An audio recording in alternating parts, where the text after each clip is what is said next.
اب آگے چلیے، اسلامی معاشرے کی ایک اور اہم خصوصیت کیا ہے؟ وَلَا تَقْتُلُوا النَّفْسَ الَّتِي حَرَّمَ اللَّهُ إِلَّا بِالْحَقِّ، مت قتل کرو اس جان کو، انسانی جان کو۔ ایک تو یہ کہ آپ حیوانات ہیں، بھیڑ ہے، بکری ہے، گائے ہے، آپ اسے ذبح کر کے اس کا گوشت کھاتے ہیں۔ اللہ تعالیٰ نے وہ آپ کے لیے غذا کے طور پر وہ جانور پیدا کیے۔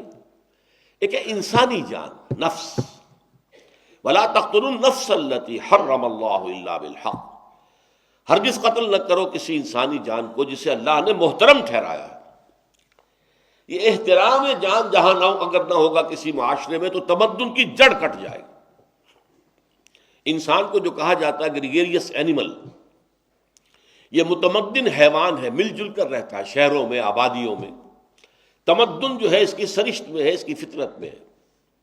بہت سے حیوانات بھی ایسے جو مل جل کر رہتے ہیں، قبیلوں کی شکل میں رہتے ہیں، غول کے غول چلتے ہیں، لیکن انسان میں آ کر یہ تمدن کا وصف جو ہے یہ اپنے پورے عروج کو پہنچ گیا۔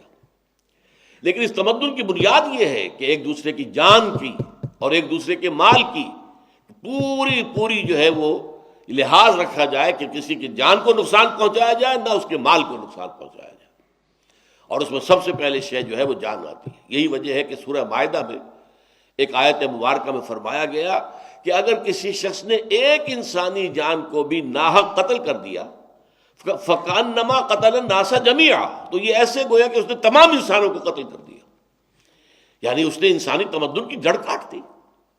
وَمَنْ أَحْيَاهَا فَكَأَنَّمَا أَحْيَا النَّاسَ جَمِيعًا، اور جس نے ایک انسانی جان کو بچا لیا اس نے گویا کہ تمام انسانوں کی جان کو بچا لیا۔ تو جہاں انسانی جان کا احترام ختم ہو جائے گا، تمدن کی جڑ کٹ جائے گی۔ یہ اینٹی سوشل ہے ایک تحریک، اور جیسا کہ ہمارے معاشرے میں ہو رہا ہے، چھوٹی چھوٹی باتوں پر انسان کی جان لے لی جاتی ہے۔ چند روپوں کے لین دین کا مسئلہ ہو رہا ہے، لیکن بحث کے اندر جذبات اتنے جو ہے وہ مشتعل ہو گئے کہ قتل کر دیا۔ ذرا سا بچوں کا کوئی جھگڑا آپس میں ہوا ہے اور وہ جھگڑا طول کھینچ گیا، اس میں قتل در قتل معاملات ہو رہے ہیں۔ انسانی جان کا احترام ختم ہو چکا ہے۔ البتہ الا بالحق، ہاں ایسا نہیں ہے کہ انسانی جان کسی بھی صورت میں نہیں لی جا سکتی، حق کے ساتھ لی جا سکتی ہے۔ وہ حق کیا ہے؟ احادیث کے اندر 4 شکلیں بیان کی گئی ہیں جو قتل بالحق ہوگا۔ نمبر 1، قتل عمد کی سزا کے طور پر انسان کو قتل کیا جانا، جان بوجھ کر کسی نے کسی انسان کو قتل کیا ہے تو اس کے بدلے میں اس کی جان لی جائے گی۔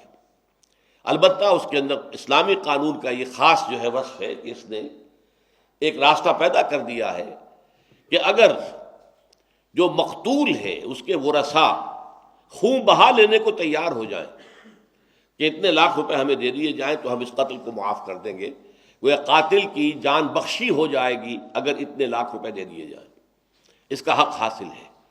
اس لیے کہ یہ حق جو ہے مقتول کے ورثاء کا ہے، کوئی اور نہیں کر سکتا۔ عدالت جو ہے مجبور نہیں کر سکتی، کوئی صدر مملکت جو ہے کسی قاتل کی سزا کو معاف نہیں کر سکتا، قطعاً نہیں۔ یہ ہمارے دستور میں بھی ہے اور بالکل غلط، غیر اسلامی دفعہ ہے یہ، غالباً دفعہ نمبر 45 ہے ہمارے دستور میں۔ صدر مملکت کو حق حاصل ہے کہ قاتل پر قتل ثابت ہو چکا، اسے سیشن جج نے جو ہے سزا دے دی، ہائی کورٹ میں اپیل مسترد ہو گئی، سپریم کورٹ میں مسترد ہو گئی، پھر بھی صدر مملکت کو حق حاصل ہے کہ وہ اس کی رحم کی اپیل پر غور کرے اور چاہے تو اس کو بخش دے۔ اسلام میں یہ حق کسی کو حاصل نہیں۔ یہ حق حاصل ہے مقتول کے ورثاء کو، وہ چاہے تو بغیر کچھ پیسہ لیے معاف کر دیں، ٹھیک ہے، چاہے تو خون بہا لے کر معاف کر دیں، جان بخشی کر دیں، وہ بھی ٹھیک ہے، اور وہ چاہے کہ نہیں صاحب خون کا بدلہ خون، جان کا بدلہ جان، تو ظاہر بات ہے کہ اس صورت میں اس قاتل کو قتل کیا جائے گا۔ تو یہ ایک شکل ہو گئی قتل بالحق کی۔ نمبر 2، قتل بالحق کیا ہے؟ اگر کسی شخص نے جو شادی شدہ ہے، مرد یا عورت، زنا کا ارتکاب کیا ہے تو بدترین شکل میں قتل کی سزا ہے، وہ رجم ہے، پتھر مار مار کے اس کو ہلاک کیا جائے، یہ بھی قتل ہے۔ تیسرے یہ ہے کہ اگر اسلامی ریاست میں کوئی مسلمان مرتد ہو جاتا ہے، عیسائی ہو جاتا ہے، قادیانی ہو جاتا ہے، کچھ اور ہو جاتا ہے، دائرہ اسلام سے خارج، وہ بھی قتل کر دیا جائے گا، الا یہ کہ وہ پھر ہمارا ملک چھوڑ کے چلا جائے۔ اور چوتھے یہ ہے کہ جب وار ڈکلیئرڈ ہو تو حربی کافر جو ہے، وہ کافر جو اس قوم سے تعلق رکھتا ہے جس کے ساتھ ہماری جنگ جو ہے وہ اعلان شدہ ہے، ڈکلیئرڈ وار ہے، اس کافر کو قتل کیا جا سکتا ہے۔ یہ نہیں کہ ہر غیر مسلم کو جب چاہے آپ قتل کر دیں، نہیں، ذمہ کو آپ قتل کریں گے یہ ایسا ہی ہے جیسے آپ نے کسی مسلمان کو قتل کر دیا، وہ آپ کی ریاست کا شہری ہے۔ تو یہ ہے 4 شکلیں جس کے علاوہ کوئی صورت اسلام میں کسی انسان کی جان کے لینے کی نہیں ہے۔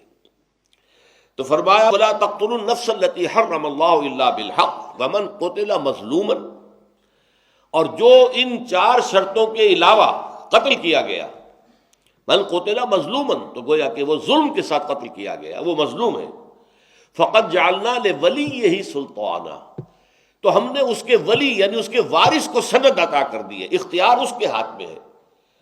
جو حکومت کا رول اس میں کیا ہوگا؟ تفتیش کرے، تحقیق کرے، قاتل کو پکڑے، مقدمہ قائم کرے، ثابت کرے، لیکن اس کے بعد فیصلہ یہ اس کے ہاتھ میں نہیں ہے، فیصلہ مقتول کے وارث کے ہاتھ میں ہے۔ وہ چاہے تو کہیں گے صاحب خون کے بدلے خون، جان کے بدلے جان، بلکہ اس میں یہاں تک بھی ہے کہ جس طور سے اس قاتل نے مقتول کو قتل کیا تھا اسی طور سے وہ مقتول کا وارث جو ہے قاتل کو قتل کرے گا۔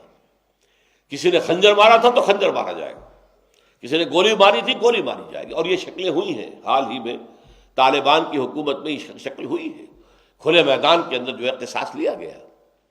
اور یہ جیسا کہ میں عرض کر چکا ہوں، مقتول کے وارث کو حق ہے وہ چاہے تو بغیر کو لیے دیے معاف کر دیں، ٹھیک ہے جی ہم معاف کرتے ہیں، یا خون بہا لے لیں۔ اس کا فائدہ کیا ہوتا ہے کہ یہ قتل در قتل جو چلتا ہے نا، خاص طور پر قبائلی معاشرے میں، ہمارے ہاں بلوچستان وغیرہ میں، اس نے اس کا قتل کیا، انہوں نے پھر اس کا قتل کر دیا، پھر قتل کا قتل ہو گیا، پھر قتل کا جوابی قتل ہو گیا، یہ سلسلہ رک جاتا ہے کہ اگر آپ نے اتنا بڑا احسان کیا کہ اس قاتل کی زندگی گویا کہ اب آپ کے ہاتھ میں تھی، آپ چاہیں تو اسے زندہ رہنے دیں، معاف کر دیں، آپ نے اس کو معاف کر دیا، زندہ رہنے دیا، یہ اتنا بڑا احسان ہوگا کہ معاشرے کے اندر وہ دشمنیاں جو ہوتی ہیں جو نسل بعد نسل چلتی ہیں اس کا سلسلہ رک جائے گا۔ تو اسلامی قانون قتل کے اندر جو ہے یہ ایک بہت بڑا حسن ہے، بہت بڑی خوبی ہے کہ اس سے وہ ایک سلسلہ آگے چلنے کی بجائے رکتا ہے۔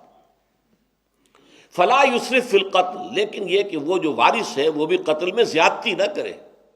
وہ کیا ہوگا کہ وہ یہ چاہے کہ پہلے میں اس کو پوری طرح ٹارچر کروں پھر قتل کروں، نہیں، بس قتل کر دینا ہے آپ نے، ٹارچر کرنے کی اجازت نہیں ہے۔ اسی طریقے سے قتل کرنے کے بعد اس کا جسم کا مسئلہ کرنا، نہیں، اس کی اجازت نہیں ہے۔ یا یہ کہ آپ نے ایک وقت میں صلح بھی کر لی اور جو ہے وہ خون بہا بھی لے لیا، پھر بعد میں پھر وہ جوش جو ہے انتقام کا، وہ خون کا جوش آیا اور انہوں نے پھر قتل بھی کر دیا، یہ غلط بات ہے۔ پھر وہ قتل ناحق ہوگا اور اس کے جرم میں پھر وہ خود جو ہے جس نے قتل کیا ہے وہ خود قتل کیا جائے گا۔